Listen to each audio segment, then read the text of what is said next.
Haleluya, puji Tuhan. Salam sejahtera Bapak, Ibu, Saudara-saudari, keluarga GPDI Elsade Magelang. Tuhan Yesus memberkati. Rise up, bangkit, bergerak, berdampak. Hari ini kita akan kembali bersama-sama belajar firman Tuhan.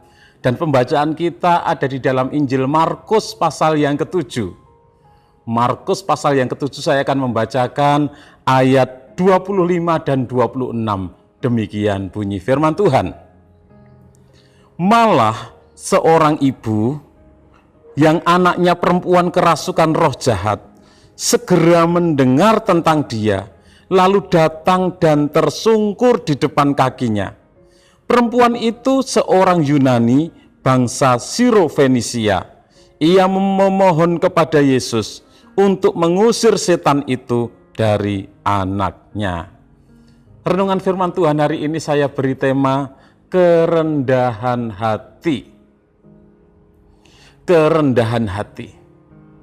Kalau kita mengobservasi dari Injil Markus pasal yang ke-7 ayat 24 sampai 30, ini merupakan perikop tentang seorang perempuan kafir, perempuan dari Siro-Fenisia yang datang kepada Yesus memohon pertolongan supaya Yesus menyembuhkan anaknya yang dirasuk oleh roh jahat. Siapakah tokoh-tokoh yang ada di dalam kisah tersebut? Tentunya yang pertama ada Yesus. Yang kedua ada seorang perempuan Yunani dari Siro-Fenisia yang memohon kepada Tuhan Yesus supaya Yesus menyembuhkan anaknya yang dirasuk roh jahat.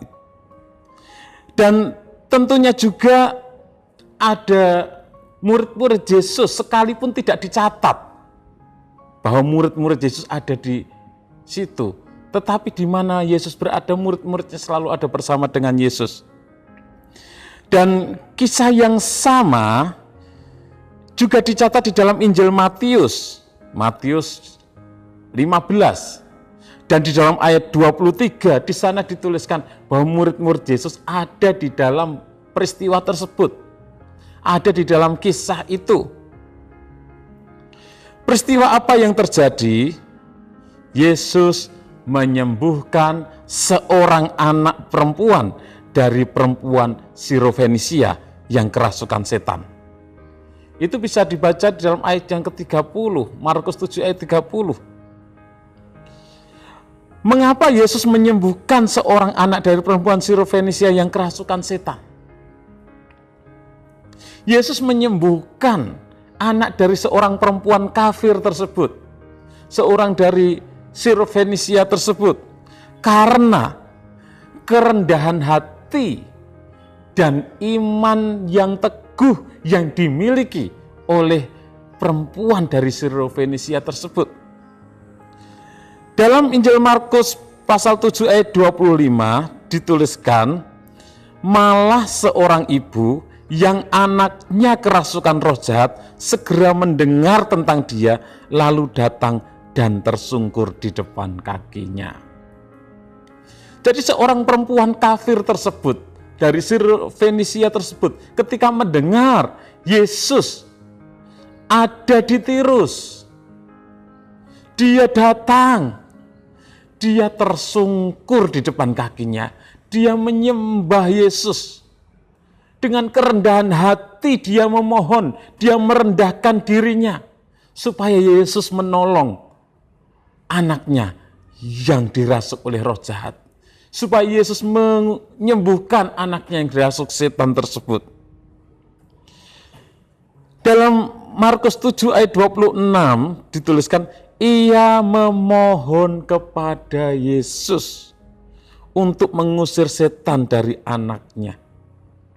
Dia memohon dengan kerendahan hati, sambil bersujud, sambil tersungkur di depan kaki Yesus.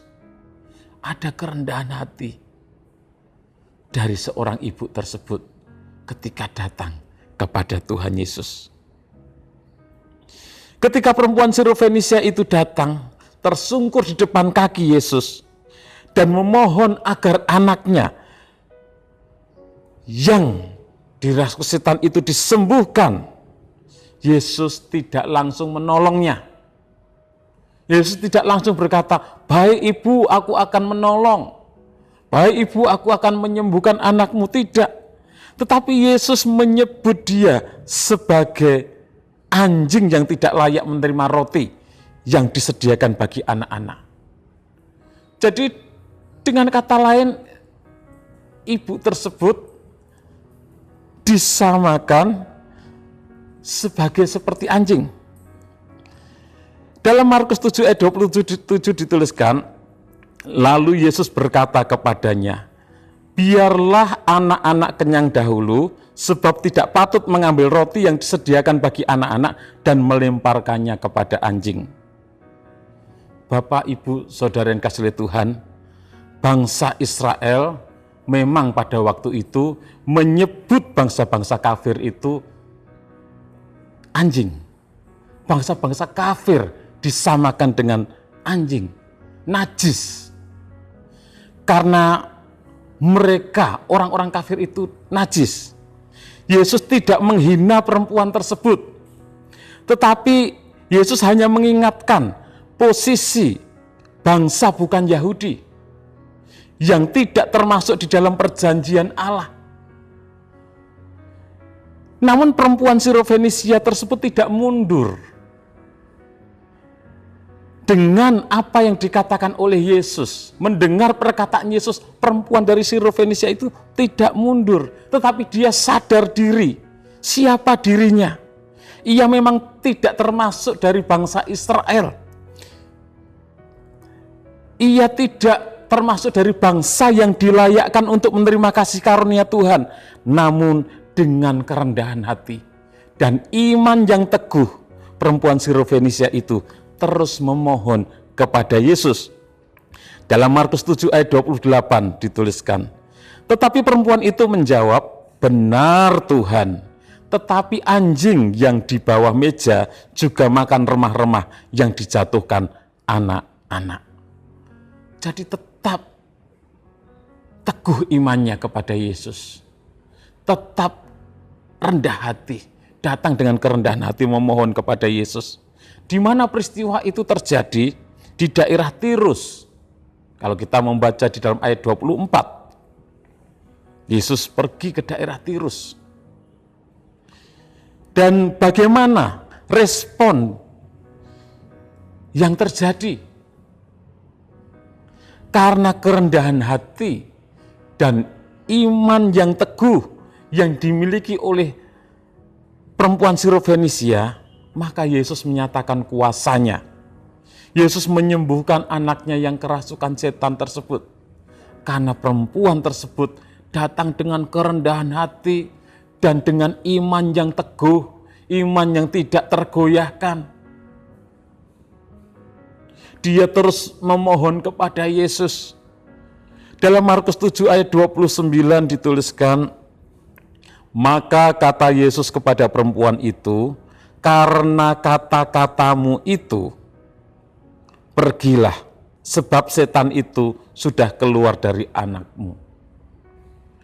Kalau kita membandingkan dari peristiwa yang sama, dari Injil Matius pasal 15 ayat 28 dituliskan, maka Yesus menjawab dan berkata kepadanya, "Hai ibu, besar imanmu, maka jadilah kepadamu seperti yang kau kehendaki." Dan seketika itu juga anaknya sembuh. Jadi karena kerendahan hati dan keteguhan iman yang dimiliki oleh perempuan tersebut, maka Tuhan menyatakan kuasanya. Ada mujizat yang terjadi. Anaknya yang dirasuk setan tersebut sembuh. Interpretasi pelajaran yang kita dapatkan adalah Tuhan ingin kita sebagai umat-umat Tuhan hidup dalam kerendahan hati. Tuhan ingin kita memiliki iman yang teguh, iman yang tidak tergoncangkan. Siapa saja dapat mengalami pertolongan Tuhan. Siapa saja dapat mengalami kuasa Tuhan. Siapa saja dapat mengalami mujizat Tuhan. Bukan hanya orang-orang Israel, bukan hanya umat-umat Tuhan, tetapi orang kafir pun bisa mengalami pertolongan Tuhan ketika mereka datang kepada Tuhan Yesus dengan kerendahan hati, beriman kepada Yesus dengan iman yang teguh. Maka Tuhan akan menyatakan pertolongannya, menyatakan kuasanya. Bapak, Ibu, Saudara yang kasih Tuhan, kita pun bukan keturunan Yahudi secara jasmani. Kita pun bukan keturunan dari bangsa Israel secara jasmani. Tetapi ketika kita percaya kepada Yesus, kita memiliki iman yang teguh kepada Yesus, kita dapat mengalami pertolongan Tuhan. Kita menjadi Israel rohani karena kita percaya, beriman kepada Tuhan Yesus Kristus. Aplikasi yang bisa kita lakukan adalah hiduplah di dalam kerendahan hati dimanapun kita berada. Ketika kita datang kepada Tuhan, berdoa kepada Tuhan, datanglah dengan kerendahan hati, datanglah dengan iman yang teguh. Maka kuasanya, pertolongannya akan Tuhan nyatakan di dalam kehidupan Bapak, Ibu, Saudara, dan saya. Marilah kita hidup di dalam kerendahan hati.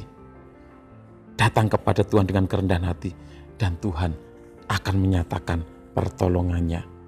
Terima kasih kepada Bapak, Ibu, Saudara yang sudah dengan setia mengikuti Renungan 79. Kiranya dapat menjadi berkat bagi kita semuanya.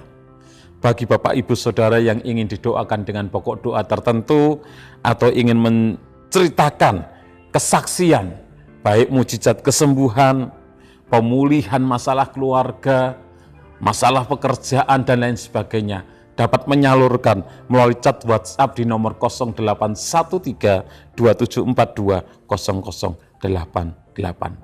Mari kita berdoa. Terima kasih Tuhan, kami bersyukur punya Allah yang mengasihi semua orang, siapapun mereka.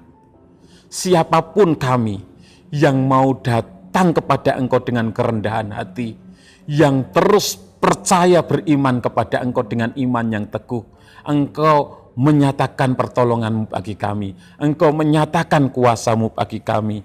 Terima kasih Tuhan.